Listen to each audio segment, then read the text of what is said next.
Hey folks, and welcome to Typology, the show in which we explore the mystery of the human personality through the lens of the Enneagram.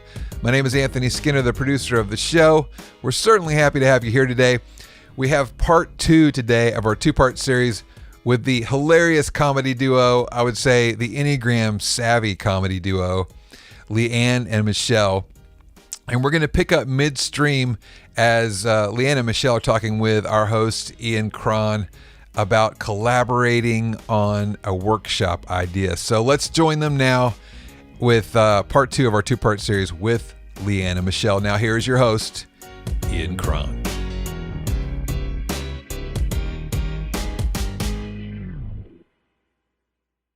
I've never really thought of this, but a great exercise, and I'm going to write this down somewhere, a great exercise on a retreat weekend that I lead or a workshop is to challenge people over the course of 9 days to try and be all 9 types.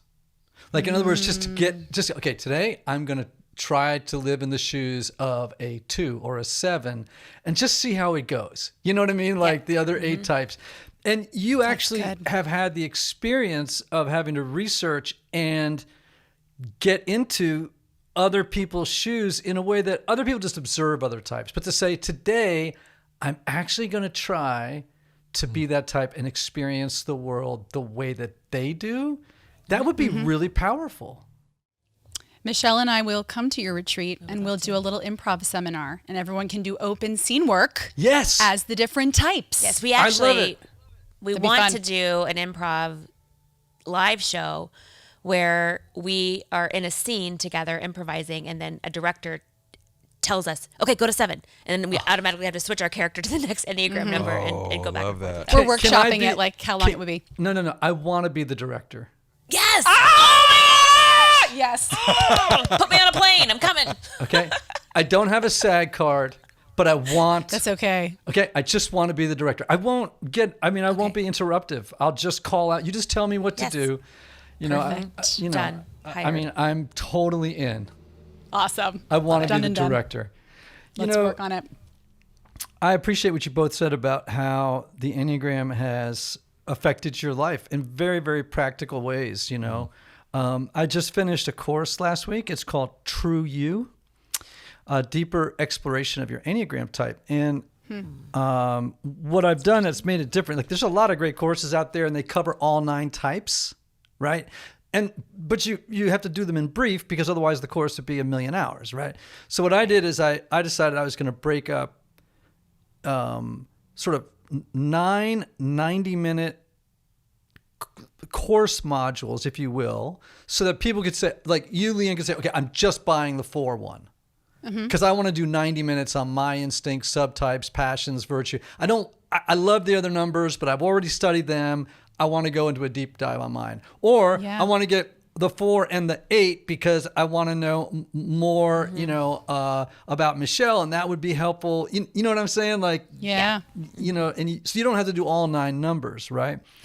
And one of the things I learned in 15 hours in front of a camera was, again, just the power of this transformational tool. You know what I mean? Like, I've been doing this a long time, and I'm like, wow, like this information, which hopefully leads to transformation, is really not only just accessible, there's something about it that empowers people to manifest the highest expression of who they are if they use it right.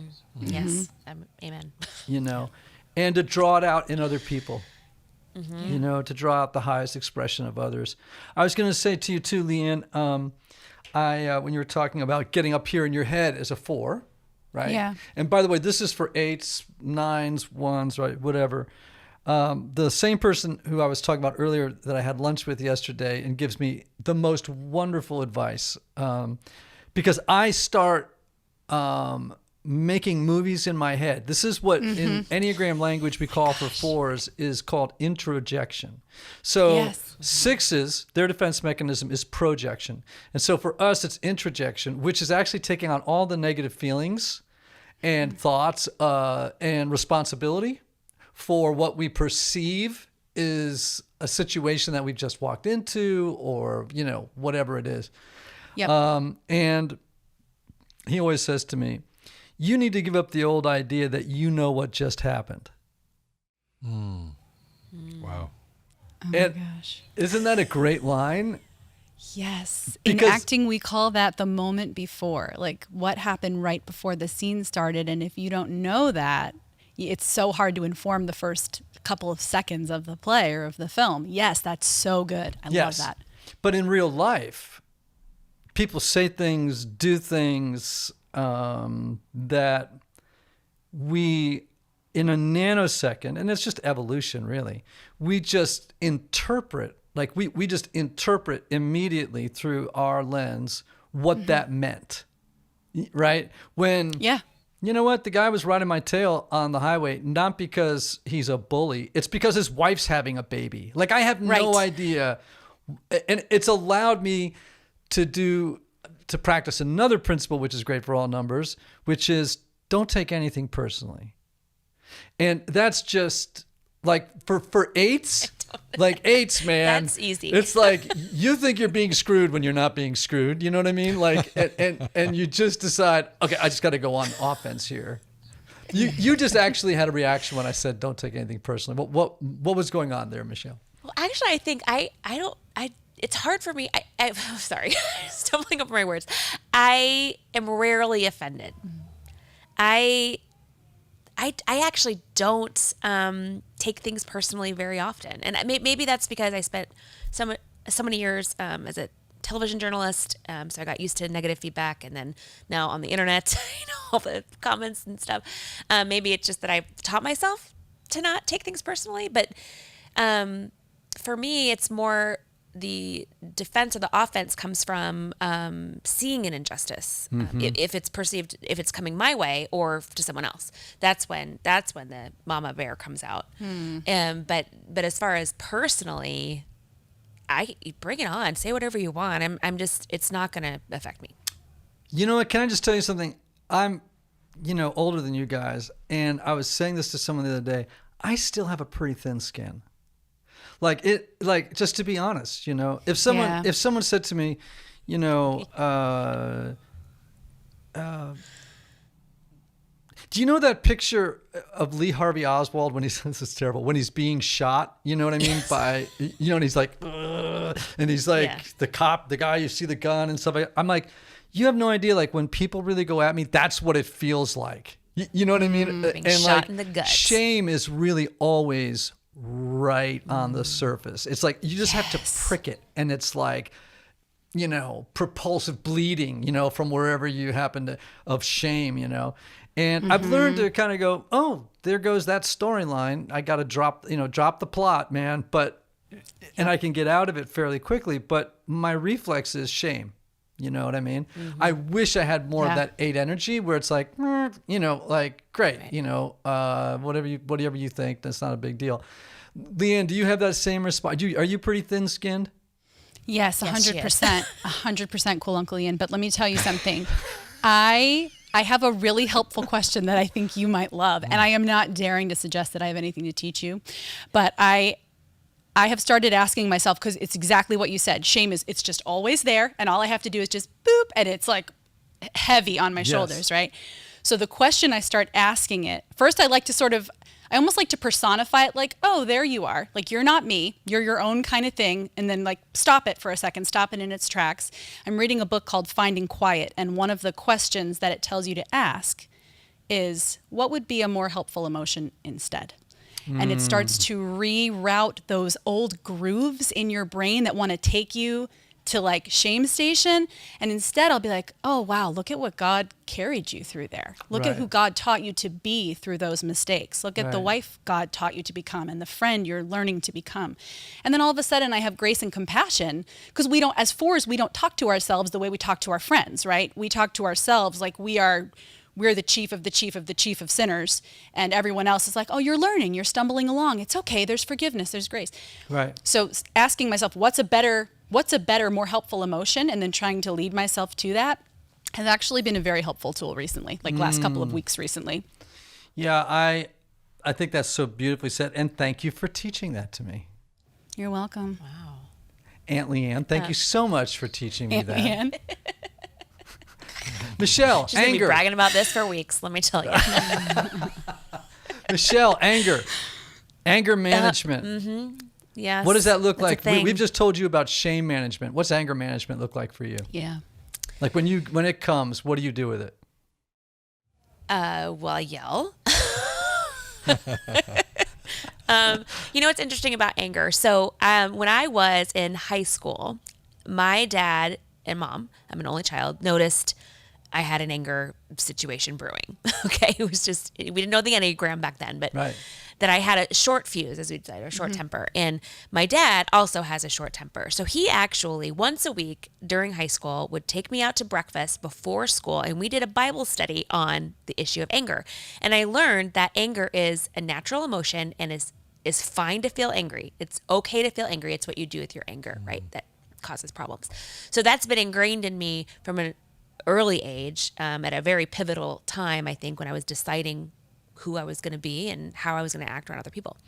So now that I understand the Enneagram and I know I react from my gut, and sometimes that comes across short and angry, I have to, like you guys have to live with shame, I have to live with that. And I know that my anger can be just and good in certain situations, but it can be very damaging in other situations. So I still have that short fuse. That anger is right there brimming beneath the surface. And as an 8, I'm not afraid to show it, whereas my 9 husband will never show it. He doesn't have to.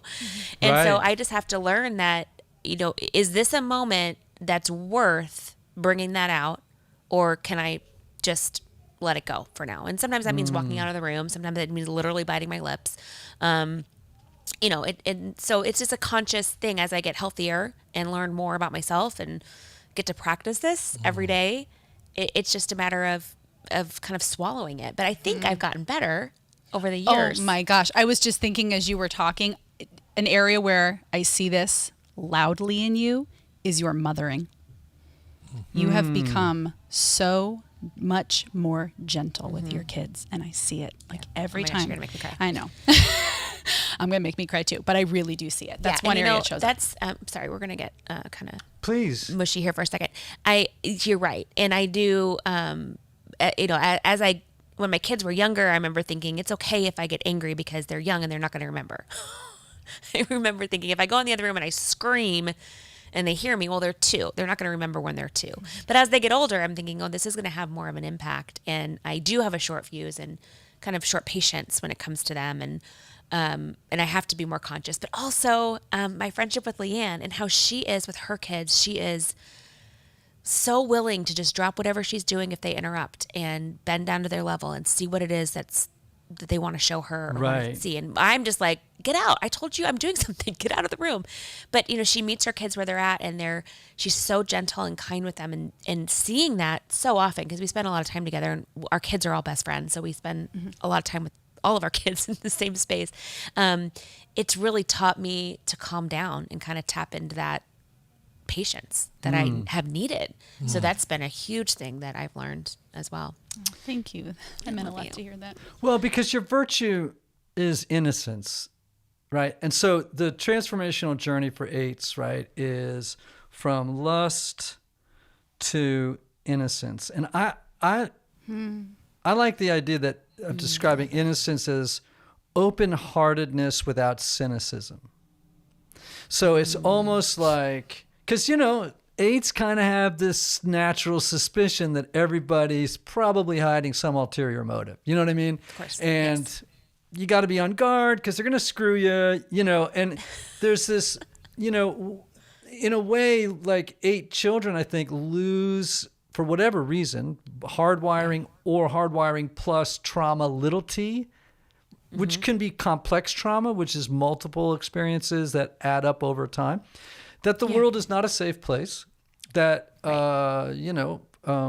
people are either in control or they're controlled. And I am not going to be one of the controlled ones. Nope. Right? Nope. So, I think that journey of learning to deal with anger, with this kind of how would I say it? Well, you guys will know this. What was it? Nikos Kazantzakis' character, Zorba the Greek, this kind of gusto for life that just spills over the banks of the river, and just learning to channel it correctly, but also just to open the heart to this kind of innocent trust that a little kid has, knowing that mom is over by the swings while you're in the sandbox and everything's going to be okay. You don't have to be defending yourself and getting ready, just this kind of openness. And so it sounds like you've made progress on that journey. And I have, yeah. And Leeann, for you, moving from envy to equanimity, when you were describing what you do when you're pricked by shame, I think is a great example of health for a 4. And have you guys read the work of Byron Katie at all? No. So she's an interesting woman. She has a series of questions that she asks that I recommend to everybody, but particularly for 4s. But it's great for every type. We all know that our thoughts, desires, and fears, when they're living in the unconscious, and I would define unconscious as everything you don't know about yourself. I mean, it's just that, just to make it simple. It's everything you don't know about yourself. Others might know it about you, but everything you don't know about yourself. These things are just swimming around in there, and they rule our lives from the shadows. You know what I mean? Like, without our knowing it. They make decisions that are not in our best interest without our knowing about it. Right? And so when you get these thoughts, she says, okay, go through these questions. Number 1, let's say you have the thought, I'm a crappy mother. Have you ever had that thought? Oh, gosh. On a daily basis. Yes. Okay. So you stop and ask the first question, which is it true? Now, that's actually a very powerful question, because people rarely interrogate their own thoughts, right? Right. It's like we just think them, and since we thought them, they must be true. It's like, what are you, crazy? Like, can you imagine if you could take your thoughts and put them into someone else's body and walk down the street with them and listen to them talk to you? Like, with your thought stream, you would be like, this person's crazy. Right. Like the things they're saying. So the first one would be, is it true? Right? Then the next one is, can you absolutely know it's true? So it's almost like, am I a crappy mom? Can you absolutely know that's true? No, chances are no. And then the third question is, how do you react, or what happens when you believe that thought? Oh, I feel ashamed, I get cranky, I get angry, I retreat to my room, or I go on the attack, or, you know what I'm saying? You just kind of go, okay, whenever I have this thought, this is what happens, right? And then the last question is, who would you be without that thought? Wow.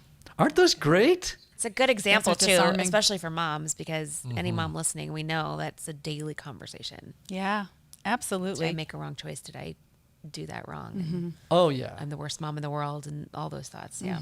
Absolutely. That's Byron Katie, you said? Yeah, Byron Katie. They're 4 great Okay, I'll questions. remember. I've used them in a different iteration of my own that called Snap, which is a little bit more geared toward the Enneagram. But I just love those questions because it's like, if you're self-reflective enough and you have enough power of self-observation, which you should get from the Enneagram, self-knowledge, self-observation, you can stop yourself when you feel the feeling of anger coming up, when you feel envy coming up. Like, I can feel envy when it's arising, you know, in my body. Like, I know where it lives in my body. I can literally stop and say to myself, all right, what am I thinking right now? You know, I'm thinking they have 40 million hits on their YouTube channel. Why don't I have 40 million hits on my YouTube channel? Do you know what I'm saying? Like, envy comes up, and then I go, I'm a failure at this job, right? And then I go, all right, is that true? And then I go, well, it feels true. Okay, well, that wasn't the question. The question was, is it true? And then I go, well, maybe not. Can you absolutely know it's true? You know what I'm saying? I just run myself through that thing. Can snap me right out of a bad space. Yeah. The question, is that true, just like kicked me in my feels when you said it. Like I could see how that question would be so helpful in so many areas of life. Seriously, because when you ask someone, is that true? You put that to them. Yes. How hard it becomes so hard for that person to maintain a facade of any kind with you any longer, right? Right. That could be true of like my daughter comes out of the bathroom. Did you wash your hands? Yep. Is that true? Like it works in parenting. It probably works in marriage. It probably works in every category of life. But of course, then it would work with the self, right? Oh, yeah. Of course it would. Totally. I don't think I've ever asked myself that question of my thoughts before. Like that's brilliant. It is. And it's so obvious. That's the thing, right? It's like, why have I never thought to do that? Okay, we got to wrap up. I want to ask you two, maybe just a couple more questions. The first one is, what Enneagram type have you loved performing or riffing on your YouTube channel? What's been your favorite? I know your answer. Go first. Do you know my answer? Yeah. Oh, that's going to be the 7, ladies and gentlemen. I have said this so many times, but if I could pick my Enneagram type from a lineup, I think I would choose the 7 every time, because all the 7s I know, or the 7 wings, are joyful, uninhibited, fun-loving. They're quick to forgive themselves. They're quick to forgive others. Like, they're just some of my favorite humans, and I love them. And I like playing the 7 because she's just unfiltered. Like, there's no idea that she's not game to try. And so, as someone who lives here very much of the time, I just love the chance to play a character that's totally different than me. I love your body language right there, because when you go like this, you're actually showing the stance, the 4's withdrawn stance. Like we withdraw. The 7 Don't we, though? is aggressive and goes like this. Yes, I she do leans too. in. I know, and I'm a self-pres 4. Are you a social 4? Okay. I actually haven't. I know there's the 3 types. I haven't figured out which one I am of those 3 yet. Private conversation, the 3 of us, we're going to do subtypes together. Okay. It's cool. And it's actually in my new course, instincts and subtypes for each type. Because, so here's the thing. If you know your type, great picture. Then you go, okay, type with wing. Oh, even better picture. And then when you go to subtypes and you know your subtype, it's like you go from photo to poster size. Oh, okay. Understanding of your particular type. And for you as a 4, it's super important for you to know your subtype, because the 3 subtypes of 4s and the 3 subtypes of 6s are so different from each other that they might as well be different numbers. Interesting. Yeah. Okay. Yeah. I've noticed that in our YouTube comments on 6s, 6s often talk about their subtypes and why their subtype makes them relate better or worse to my take on the 6s. That's really interesting. Yeah. Okay, so you love playing a 7. Next, Michelle? I love playing the 3 because she's really excited about what people think of her, and that I don't care what people think of me as an 8. So it's just kind of fun to live in that, like, I'm going to put this out in the world. What are people going to think? Are they going to like me? I hope they like me. They better like me. And I think 8s relate to 3s a lot in our drive and entrepreneurship and, striving to be the best. But the thing that I don't have as an 8 that the 3 has is that appearances and praise, seeking that praise. And I just think that's so fun to kind of put myself in that mindset. So that is and then we're also closer to the 4 with the emotions too, which is fun. So what you just said was really important for people to know, because there are lots of like common mistypes that people misidentify their type. So one would be 9s and 2s. It's really hard sometimes to tell the difference between a 9 and a 2 because they present in a lot of ways to be the same. She struggles. She plays 2s and 9s, and she struggles with that. That's so funny. With making them separate, it can be hard. And I maybe some of the time I could actually go offline with you and tell you how to do it. To tell you the difference between a 9 and a 2. Please. One of them is, by the way, dreams are coming true. Sorry. One of the ways it relates to what Michelle just said, which is like 2s are in one of the 3 most image conscious numbers on the Enneagram. They're very image conscious. Yeah. 9s are not at all image conscious, man. They are what you see is what you get people. They just go out in their jeans and their sneakers. There's no sort of like, and they're kind of guileless. Like I always tell people, if you want someone to lie for you in court, don't ask a 9. You know what I mean? Like they would be like, they just don't even know how to lie well. My wife cannot lie. I'm married to a 9. My wife is a terrible liar. I have needed her to lie for me before, and it hasn't worked. Can't do it. Systems failing.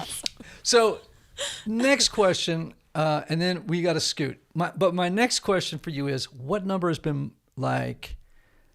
I mean, I've never asked this question, but what number? This is going to be the diplomatic way of asking the question. Do you have the most trouble understanding? That's a great question. Ooh. I will answer that. Yeah. The 6 for me Really? is absolutely the hardest. And I did binge the 66 lady podcast, which was super helpful. So 60 hours, yes. And that was super helpful. But it has taken me a minute or two to get my head around the 6 for some reason. And part of the problem is some of our research relies on talking to our friends who are those numbers. And I don't think I know a 6. I know a couple people with a 6 wing, but they haven't identified themselves to me at least. So I've really struggled with the 6. And the ongoing joke in the beginning was disaster preparedness and planning for Armageddon and stockpiling things. That just kind of was my go-to joke. And then they didn't like that comment show. And I've gotten better for sure with the 6, but that's been the hardest one for me to get my head around. So do you mean the hardest one to understand, like on paper, reading the book, or the hardest one to be in relationship with because I can't get behind your eyes as readily?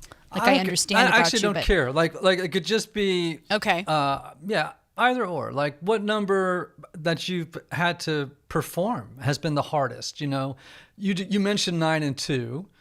The 9. The 9. Yeah, the 9, because I don't want her to be milquetoast, because 9s are not. They are still waters that run very, very deep. They are incredibly opinionated. Things do matter to them, but they've learned to be deferential in certain categories in order to maintain that harmonious environment. So I think I have a harder time, keeping my 9 distinct from the 2, but also getting that across, that latent anger sometimes, the passive aggression. So I've gotten closer to a 9 this year, and she is helping me a lot because she's just she lets me ask her questions all the time. So she's been a really good resource for me. Okay, so I don't know if I should tell this story, and we may edit it out. Okay. But I want to give you... Spill the tea.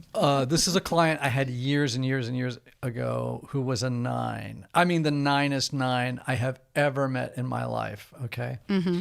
And she had a husband who was an aggressive 1, and a very unhealthy 1 on the Enneagram.